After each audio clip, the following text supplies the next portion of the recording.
June 9, 1992, 6:45 p.m., Cairo, Farak Fouda. May 26, 1993, 9 a.m., Algiers, Taher Jawout. June 2nd, 2005, 10:30 a.m., Beirut, Samir Kassir. I could have given you dozens of other dates, times, cities, where writers, journalists, and artists were shot dead or killed in a car bomb in our countries. 97th, Tunisia. 99th, Lebanon. 104th, Kuwait. The best ranked Middle Eastern and North African countries in Reporters Without Borders annual press freedom ranking out of 180 countries. Free Ala, Free Raif, Free Basil. Hashtags we've all probably used to call for the release of Ala Abdel Fattah in Egypt, Raif Badawi in Saudi Arabia, Basil Khartabil in Syria.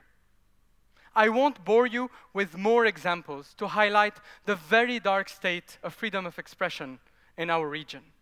Our societies for centuries have lived in fear, fear of the mukhabarat, fear of the religious figures, fear of the ruler, but fear of the neighbor, fear of the word, fear of the gun.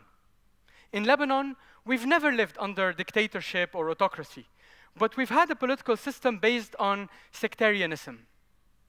Our politicians excelled in a special form of commerce, sectarian entrepreneurship.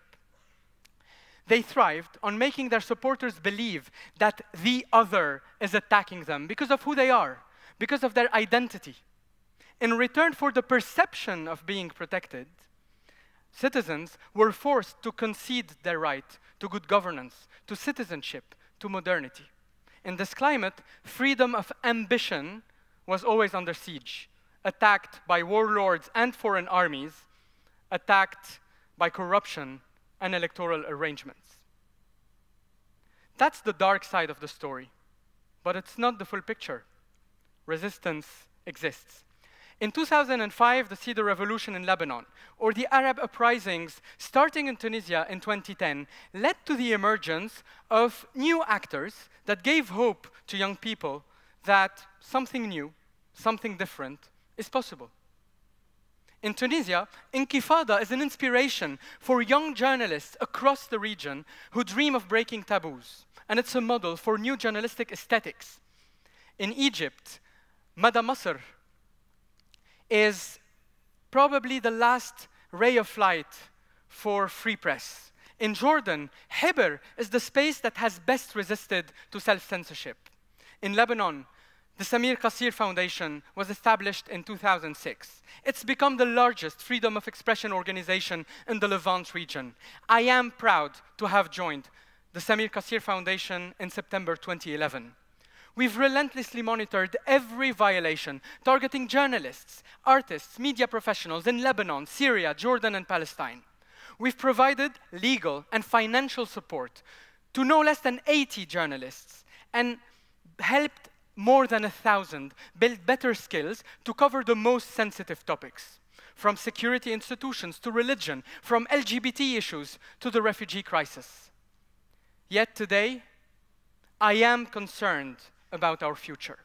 I am concerned about the future of the organizations I mentioned and many others that share our values. While we have faced problems and challenges for years, and these problems have always existed, two new challenges are today endangering the very existence of the only tools for positive change in our region. First, the shift in international attention from supporting democracy, human rights, freedom of expression, to this quasi-obsessive focus on CVE, countering violent extremism. Instead of addressing the root causes, the foreign policy, the domestic policy decisions that led to the emergence of radical groups and extremist ideologies, the international community seems stuck in a reactive attitude, trying to counter what Daesh and its lookalikes say, film, or spread. It's become a bad joke in our sector. If you cannot find funding to build a basketball court in your street, or you can't find funding to launch a local women's empowerment program, tell an international donor that it's part of a counter-radicalization initiative, and the money will come. While essential programs for human rights and freedom of expression and sustainable development were thriving, today their very existence is in danger because of this shift in donor priority. And our governments have understood the situation and have taken advantage of this shift to revert back to old-style military rule practices. Egypt is the clearest and saddest example. Under the pretext of fighting terrorism, free thinkers are repressed again. Free thinkers have become a double victim. Victims of the radical groups who see them as their primary targets for their ideas, and also victims of oppressive regimes who see in them the agents of change that need to be neutralized. The recent wave of terrorist attacks and the global refugee crisis convinced the international community to make stability great again, at the expense of freedom fighters in our region. The second challenge is probably more dangerous. And we are here in this venue, the evidence of this challenge, which is the bubble we, the people here, live in.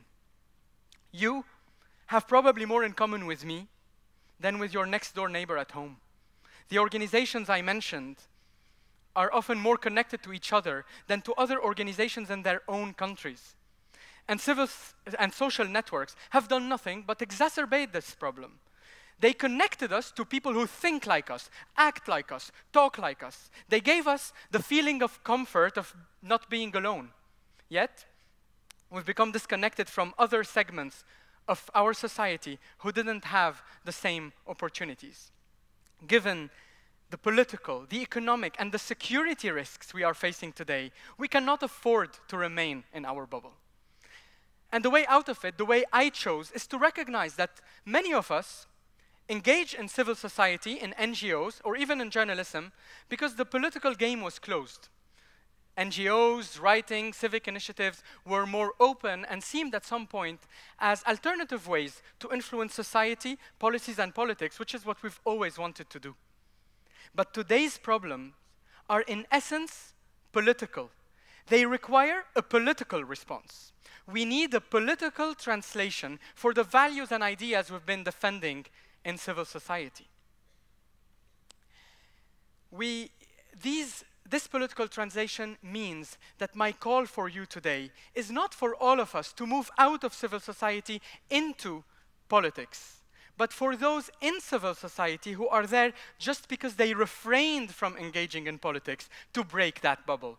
It is a call for the emergence of vigorous, liberal, progressive political alternatives that are reconciled with the private sector, reconciled with those who can bring fresh money and innovative approaches to the mix, but also reconciled with their neighbors, with our neighbors, on whose doors we knock, with whom we drink coffee, debate, exchange, and repeat our ideas again, but most importantly, to whom we show that we care. NGOs and civil society cannot replace political parties. Look at the political game like a market. If the supply side of policies and ideas, i.e. political parties and institutions, can't meet the demand for services and representation, the price of democracy increases, and it might well cost blood. I am a child of the war. I don't want it for my children. And staying in my bubble, in our bubble, won't protect me, and it won't protect my children. In 1989, Lebanon was going through the very last, yet very violent phase of its civil war. We didn't have electricity for more than 2 hours a day, and we didn't have more than 2 channels to watch on TV. So whenever we wanted to watch TV, we would just watch what's on there. So the first 2 images I ever remember seeing on TV at the age of 6 are the reason why I am here today, why I have dedicated my career to defending freedom of expression, and why I will keep fighting for my freedom of ambition. Thank you.